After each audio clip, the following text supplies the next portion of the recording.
Assalamualaikum warahmatullahi wabarakatuh. Alhamdulillahirabbil alamin wassalatu wassalamu ala asyrofil anbiya'i wal mursalin sayyidina wa maulana Muhammadin wa ala alihi wa sahbihi ajma'in. Alhamdulillah, kemarin kita telah membahas tentang tayamum, syarat-syarat tayamum sudah kita bahas ya. Maka kali ini kita akan membahas tentang haid, tentang istihadhah. Nah, ini berkenaan dengan wanita biasanya. Nah, sebelum kita lanjut ke babnya, perlu kiranya kita memulai kajian pada kali ini dengan suratul Fatihah yang dihadiahkan kepada musannaf kitab Al-Muqaddimah Al-Hadramiyah.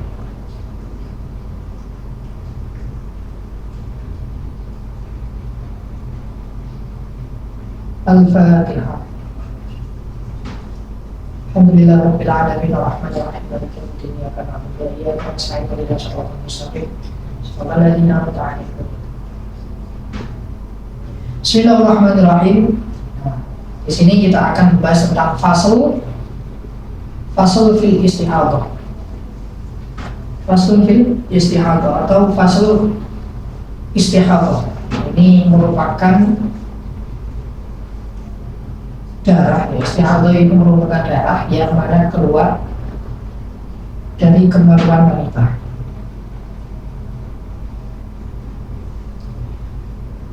Wal istihadhah tamu ilat yakhruju min urqi famihi fi udir rahim wa qila huwa al-muta'allaq bidamil haid ya al-muttasilah bidamil haid. Jadi yang dimaksud istihadhah ini sebenarnya memang bagi seorang wanita di lain waktu dia mengeluarkan haid.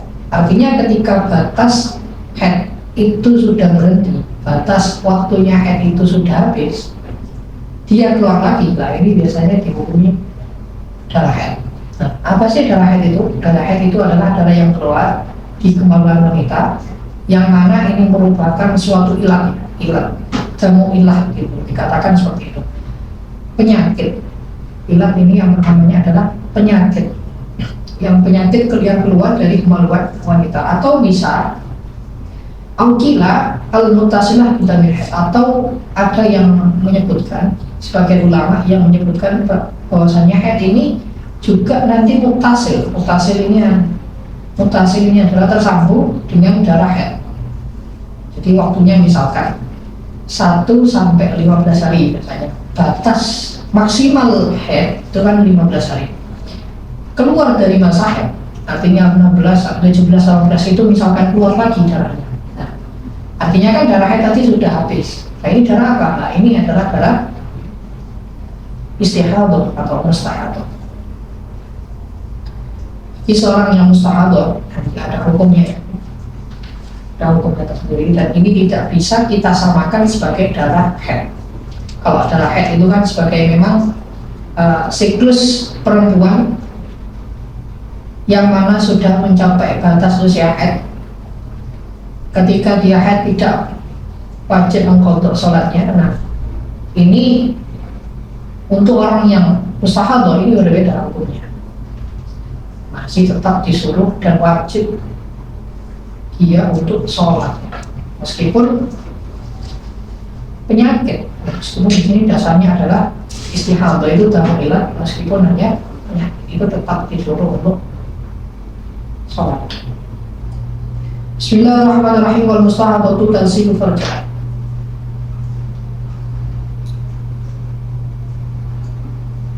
Wal mustahadhatu tansilu farjaha Tsumma takhshu illa idza akhraja adamu aw kanat shaimah. Jadi bagi wanita yang mengalami istilahnya istihadhah, bagi wanita yang mengalami istihadhah harus mencuci kemaluannya.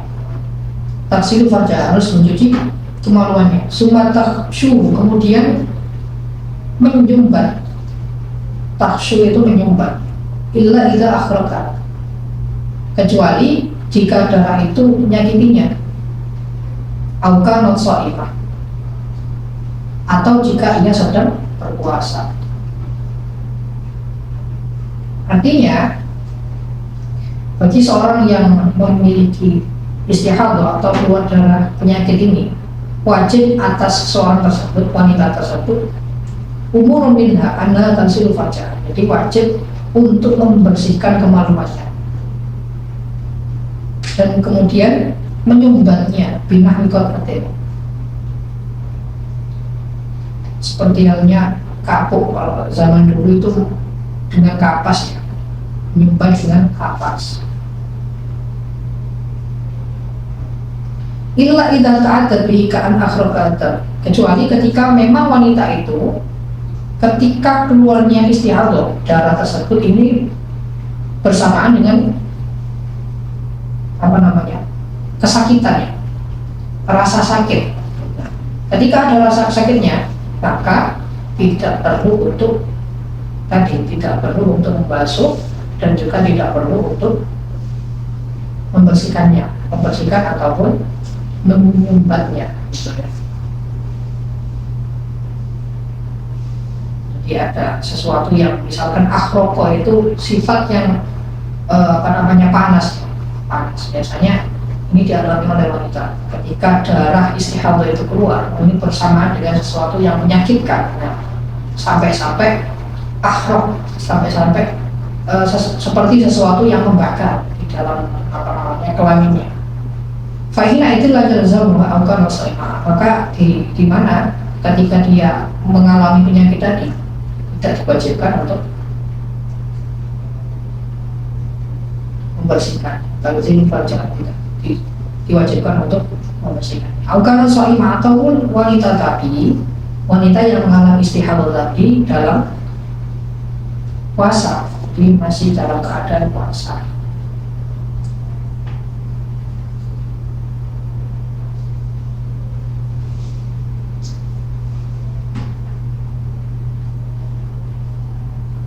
Aukana so'imah, fa'ina itu yalzamuha tarkul khusyuk. Nah, maka sayujannya bagi orang yang mengalami penyakit tadi, akhrok tadi, ketika dia tersumbat tadi, ketika dia menyumbatnya kok sakit ataupun memang ada rasa sakitnya, maka ya wajib meninggalkan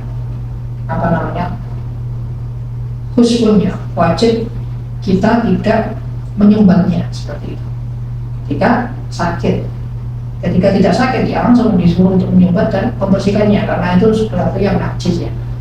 Itu beda dengan darah haid.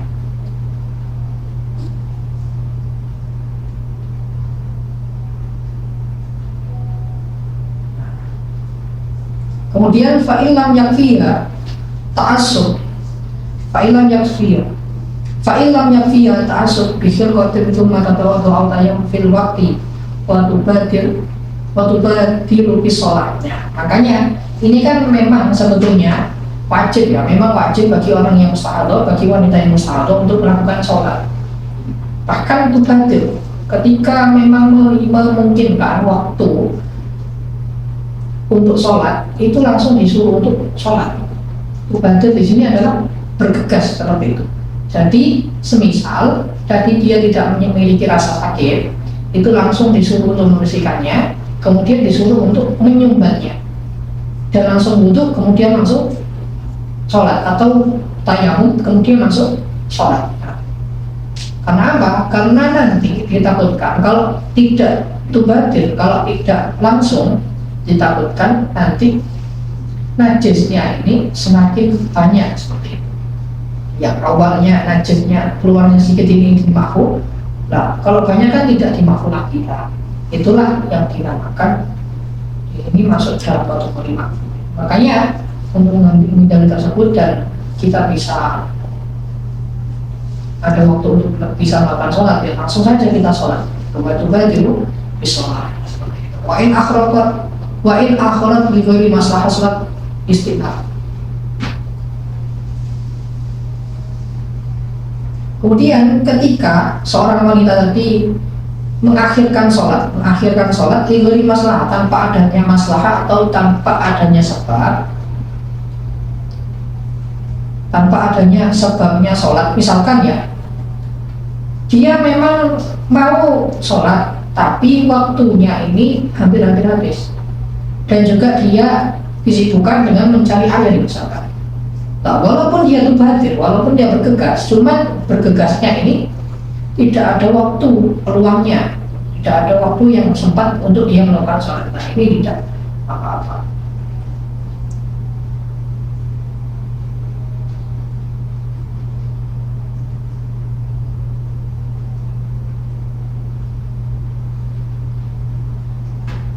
Nah, kalau tanpa alasan dia tidak langsung sholat, tanpa alasan, tadi kan ada alasannya, ada masalahnya. Kalau tanpa alasan,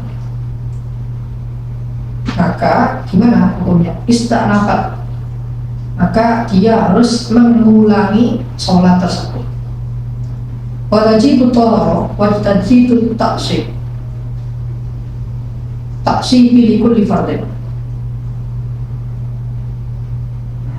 Karena tadi bagi seseorang wanita yang istihadah ini adalah sifatnya adalah makruh, maka untuk setiap kali dia sholat fardu maka diwajibkan baginya, diwajibkan apa? Diwajibkan tajdidut thahar. Jadi dia disuruh untuk bersuci lagi. Ketika tidak sholat harus bersuci lagi, langsung dibalut dan langsung sholat. Ketika masuk sholat lagi langsung dibalut, langsung thahar dan langsung sholat. Seperti itu terus. Karena apa?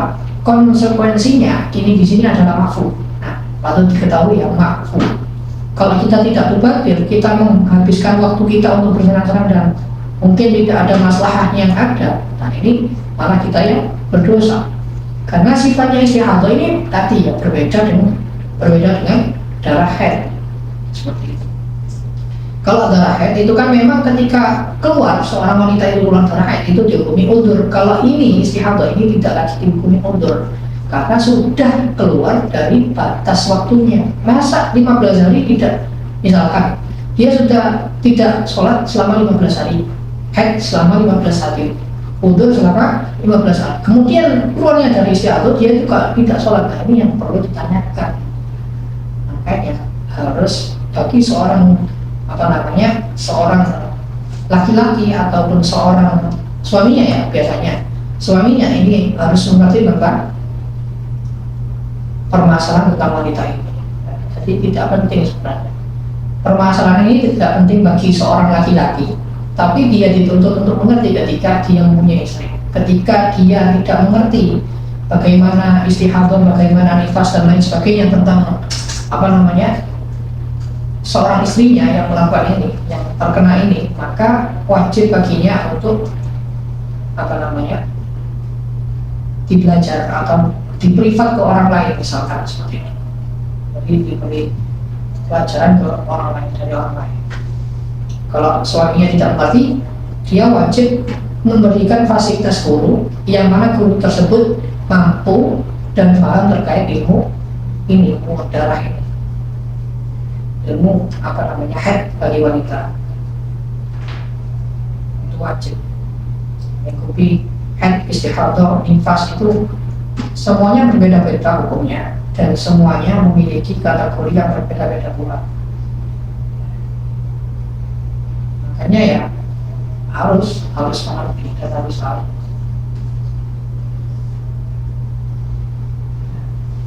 Kayaknya ini sama halnya dengan orang yang salisul qaul. Salisul qaul itu orang yang terkena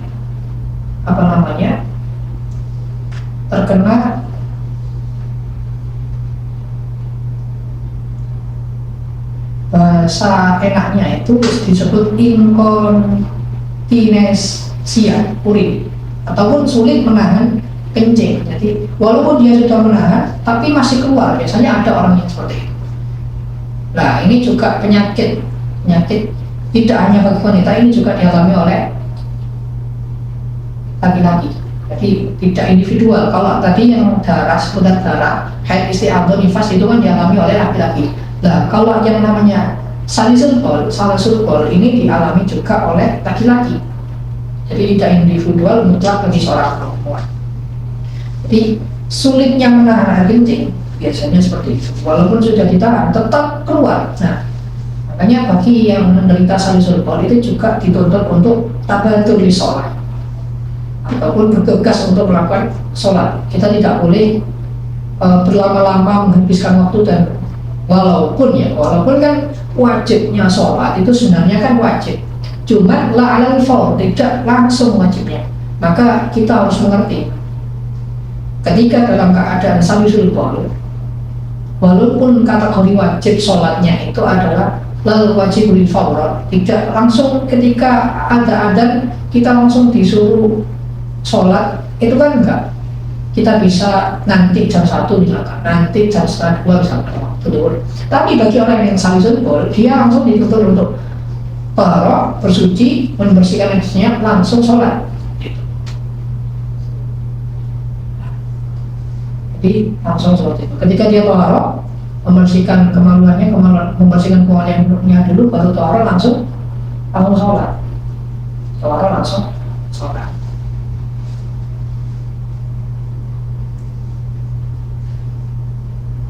Ini dijelaskan di sini. Wata jadi itu ta'asub di kulli fardin masalusul paul masalusul madi wal wadi mithluha. Jadi disamakan semuanya. Jadi ini kategori makfu semuanya, yang mana aslinya madi. Kemarin kita sudah membahas madi ya. Madi itu juga dihukumi najis. Madi, darah istihadah ini juga dihukumi najis. Kencing bagi seorang yang salisul baul tidak bisa menahan air urinnya, air kencingnya, ini juga dihukumi makfu. Nah, untuk keluar dari kategori makfu, kita betul. Kita harus langsung mempercepat sholat kita. Jadi bagi tiga orang ini yang mengalami penyakit itu harus langsung segera untuk segera membersihkan, kemudian sholat.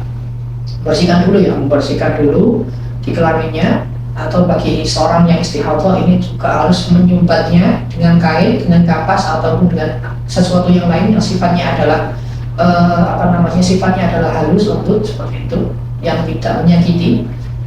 Nah, itu harus dipertimbangkan terlebih dahulu, dan dia langsung disuruh untuk melakukan sholat. Abadur bisalah wa yahrumu bihi ma yahrumu bil haid. Belum ya. Wa qallu nifasilah dan ba'tharuhu situna yauman wa ghalibu arba'una yauman. Ini masuk kategori nifas.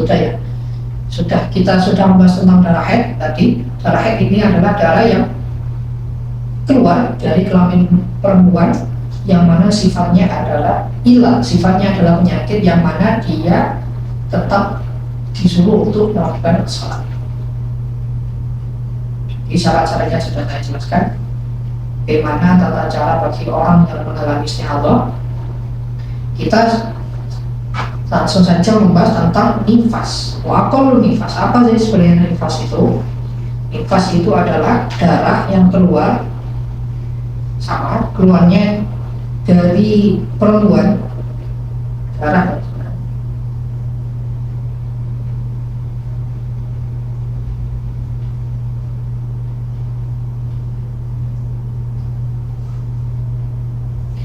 Wa kullu nifas wa huwa adamu al-kharij pada faradul rahmi. Jadi darah nifas ini adalah darah yang keluar setelah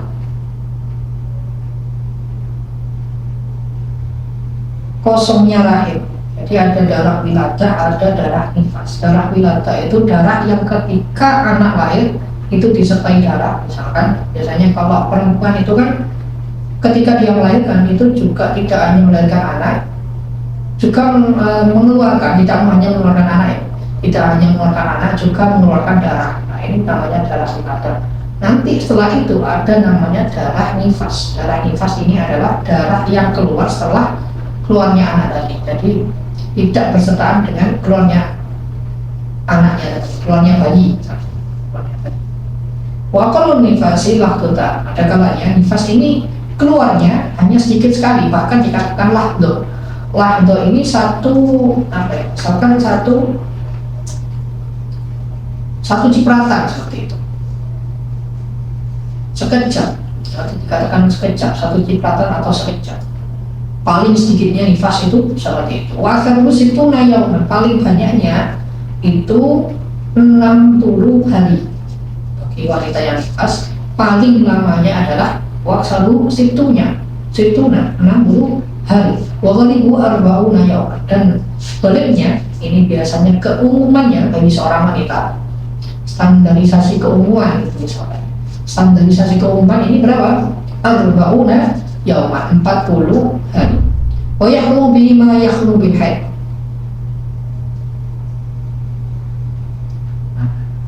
Kemudian hukumnya ini disamakan seperti halnya bagi seorang yang haid. Wa yahrumu bihi ma yahrumu bil haid. Jadi segala sesuatu yang haram karena haid, misalkan kemarin seperti maskul mushaf, kemudian hamlul mushaf, kemudian qiraatul mushaf, kemudian sholat, tawaf dan lain sebagainya. Nah, ini kan diharamkan bagi orang yang hadas kemarin, termasuk bagi orang yang haid. Nah, ini juga haram untuk seseorang yang dalam keadaan nifas. Ya, jadi segala sesuatu yang haram karena haid juga dihukumi haram karena nifas. Artinya sebab musababnya ini sama.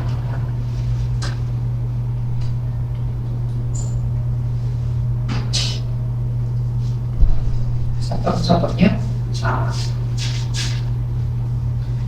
Ini kita sudah selesai menjelaskan tentang nifas, jelaskan tentang istihadah juga selesai.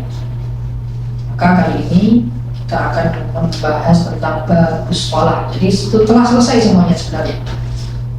Kita sudah pertama kali kita membahas tentang toharo, tata cara bersuci, kemudian cara menghilangkan najis, apa yang disebut najis ada berapa. Kemudian ketika kita selesai dari toharo dan sesuatu yang disebut najis, yang sesuatu yang batalkan bersuci itu apa saja, kita sudah bahas semuanya. Maka kita kali ini akan membahas tentang babus sholat ya. Jadi waktunya masih banyak, kita langsung saja masuk dalam babus sholat. Babus sholat wal watan aktu'a wa syar'an aqwalun wa af'alun ghaliban muftatahatun bitakbir al-mutamin biniyah wa mutamanun bil taslim. Sholat yang mana sholat ini secara lugat itu bimana abdu'a. Makanya di dalam Al-Quran itu banyak sholat wal mustawakum lillahi qanitin dan lain sebagainya. Sholat di dalam Al-Quran ini juga bisa bimakna doa, juga bimakna sholawat, juga bisa. Jadi banyak ya sebenarnya. Ketika hanya menyebutkan sholat, ini bisa disebut sholat yang dilakukan selama 1 hari 5 kali itu, artinya sholat dalam kategori ibudiyah yang wajib, atau sholat dalam kategori doa. Makanya secara lugat, secara bahasa itu artinya doa seperti itu. Wasyar'an aqwalun wa af'alun ghaliban.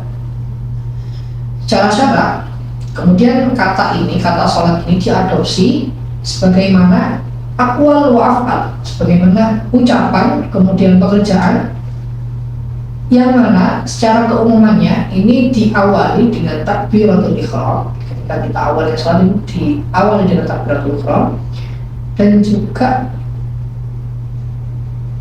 dibarengi dengan niat muhtatamun dan taslim, yang juga diakhiri dengan salam. Itu namanya sholat dalam syariat.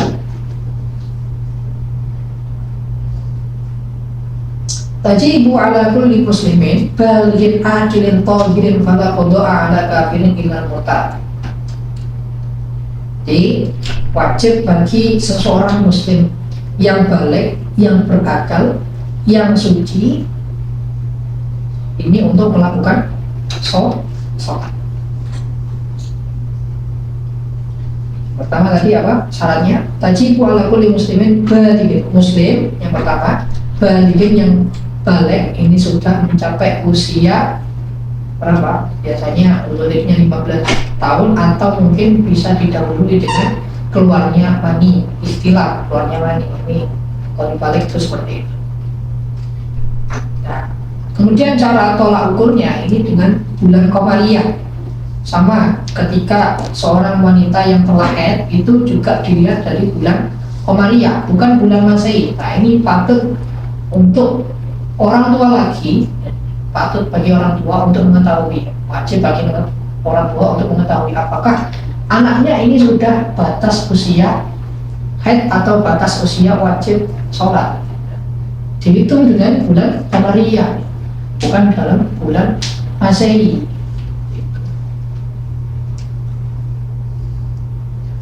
Jadi walaupun muslimin balighin, yang seseorang yang balik, akilin yang berakal, tohirin yang suci, falakodoh ala kafirin, maka tidak wajib mengkodoi salatnya bagi seorang yang kafir. Artinya sebelum dia masuk Islam ini dihukumi murtad, belum masuk Islam dihukumi kafir, kemudian dia masuk Islam dihukumi Islam, kemudian dia masuk Islam dengan syahadat, maka dia tidak perlu untuk mengkodok sebelumnya, kecuali bagi orang yang murtad. Kalau orang yang sudah murtad, sudah tahu hukumnya kalau sholat itu wajib, kemudian dia murtad, kemudian dia kembali lagi, nah ini tetap disuruh untuk mengkodoknya, mengkodok sholatnya wajib. Jadi agama ini memang betul-betul yusr, benar-benar gampang.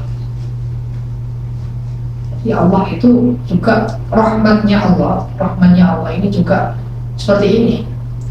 Jadi meskipun seseorang itu sudah melakukan kesalahan berapapun, dosa apapun, ketika dia mengucapkan kalimat syahadat, ketika dia masuk Islam, maka dosa-dosanya tadi gugur semua. Maka dosa-dosanya ketika dia tidak melakukan sholat, misalkan memang murtad karena dia memang kafir karena dia tidak mengetahui, ketika masuk Islam mengucapkan 2 kalimat syahadat, dosa-dosanya ini dilaksanakan. Dan ini Masya Allah sekali,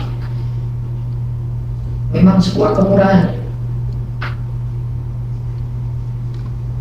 Misalkan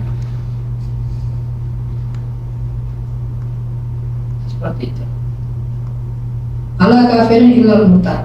Jadi bagi orang yang murtad tadi tetap dia harus wajib mengkodok sholatnya, karena sudah dia tahu dia taklifnya sholat itu seperti apa, maka dia wajib lagi ketika dia masuk Islam wajib mengkodok sholatnya semuanya. Wala sabi wala ala sabi wala haid, juga tidak wajib ala sabi bagi seorang laki-laki, bagi seorang anak bagi seorang anak kecil ini tidak wajib untuk melakukan sholat, wala haid, dan juga tidak wajib bagi seorang wanita yang haid, wa nufasa wala majnun. Ini membedai karena yang mana sifat sobi, sifat haid, kemudian nufasa ini ada sebabnya. Yang mana haid itu kan tidak tohir, tidak dikatakan suci, dia berhadas. Nufasa juga tidak suci, dia berhadas. Majnun karena wajibnya syaratnya tadi wajib ala kulli mukallaf akilin, yang berakal. Jadi kalau majnun ini tidak dihukumi, tidak ketaklif, dia wajib sholat. Makanya biasanya banyak orang gila, kenapa dia tidak sholat? Karena dia tidak mempunyai akal, itu jawabannya. Dan dia tidak wajib karena hukum taklifnya ini bagi seorang yang berakal. Jadi kita sebenarnya yang dituju itu kenapa, walaupun kita memiliki akal yang bisa berpikir, kenapa kita tidak sholat? Nah ini perlu ditanyakan. Walal lumma alaih, kemudian juga atas seseorang yang lumma. Mubah ini pingsan, karena tidak wajib qadha atas seseorang yang pingsan. Sifat pingsan ini kan hilang akalnya, sama dengan tidur. Ketika tidur itu juga kita tidak sadar pingsan. Tapi berbeda kalau mubah ini dihukumi tidak wajib untuk sholatnya. Ila sakron al-muta'ati bisikli, kecuali bagi orang yang mabuk secara sengaja. Jadi kalau misalkan dia tidak sadarkan diri gara-gara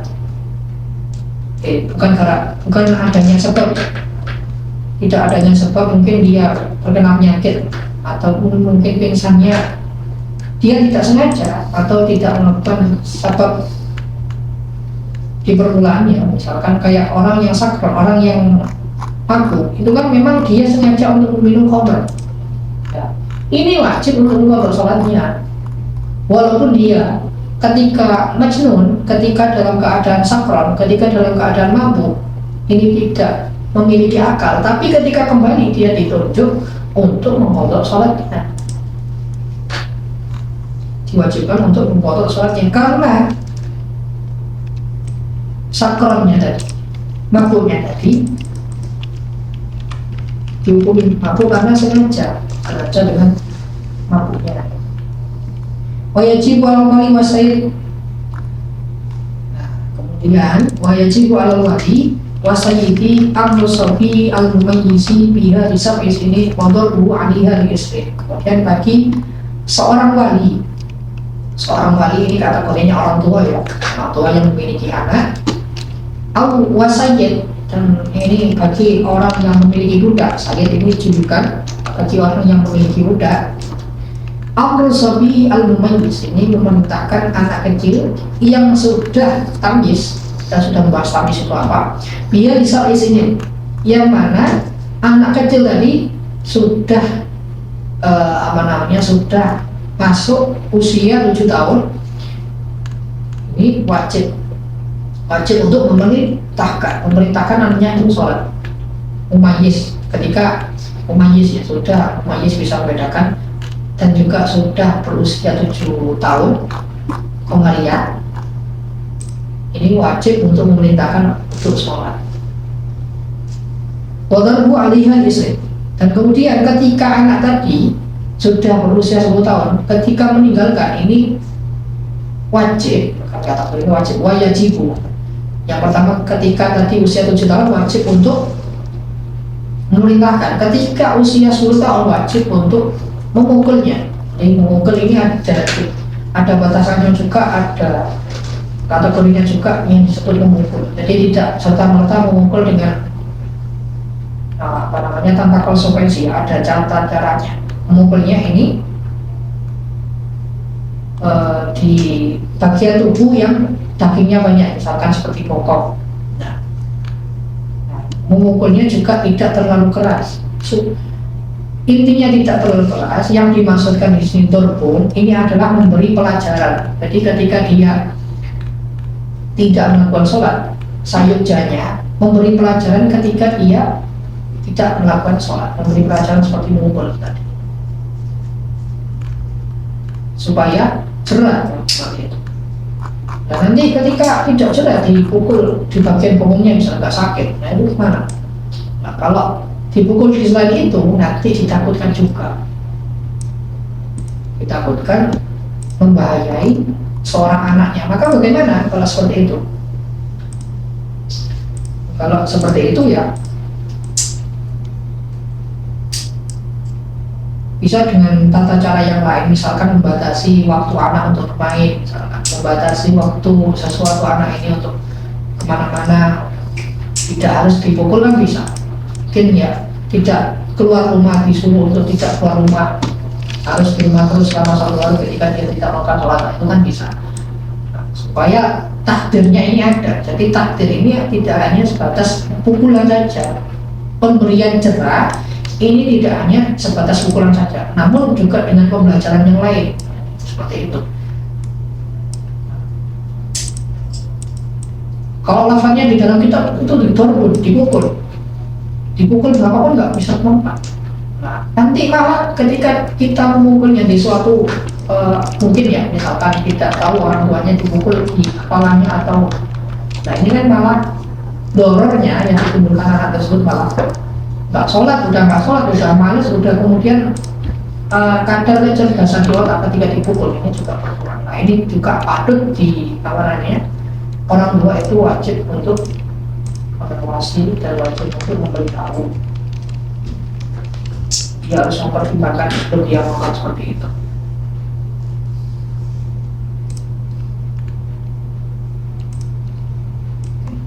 Mungkin sampai sini dulu pembahasannya. Kita lanjutkan pembahasan yang selanjutnya, ini masih seputar sholat ya, di pertemuan yang akan datang. Kurang lebihnya dari saya mohon maaf yang sebesar-besarnya. Wal afu minkum. Assalamualaikum warahmatullahi wabarakatuh.